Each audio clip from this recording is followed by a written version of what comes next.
Today, we're sharing simple lifestyle changes that have helped many people beat type 2 diabetes for good and how you can do it too. It's a serious issue.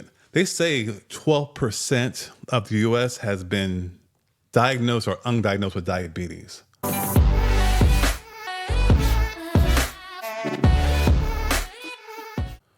But we're going to get into some of the details why I think that's a little bit low. This is why looking around. But 12%, and with 12%, they spend about $250 billion just to manage it. Holy Toledo. That's crazy. And you think, has it improved?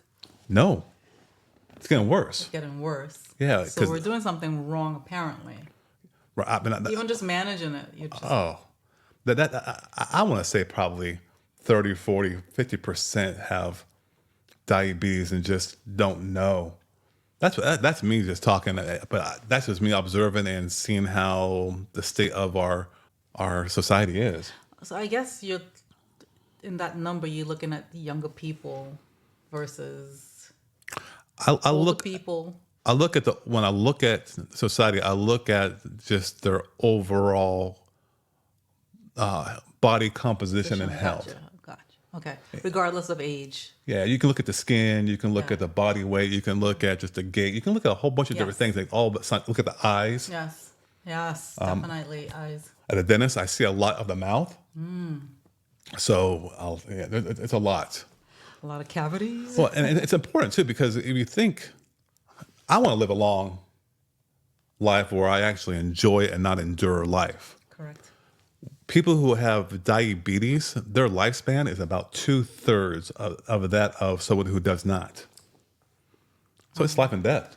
I know. I hear people say quality of life while you're eating healthy, but then it's like on the flip side, quality of life later when you're diabetic. And what if you get an infection and you have to cut off a leg or a foot? What about quality of life then, right? That's exactly it. You're so right, because not before dying earlier, you have an increase of inflammation. Your body doesn't heal as quickly. You have thicker blood, so that its ability to communicate hormonally. I mean, it's harder for things to move through your blood, which is like the freeway system to get from point A to point B to communicate. And then you open yourself up to heart disease. Yes. And a ton of side effects from managing those both diseases. Not good. It just leads all leads to the wrong, bad end game. Right. And a lot of people say, well, most people know what diabetes is, but when I say diabetes, it's really just an excess sugar in the blood.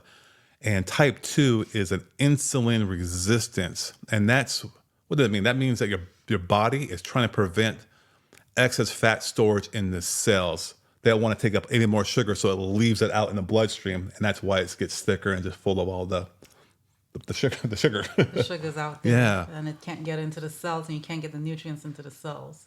That's exactly right. Yeah, okay. You got it. And there's even more stuff where, because you have all that in your sugar in your system, the sugar can actually stick on the outside of your cells and begin to accelerate the denigration of your brain, like the hippocampus, I believe it is.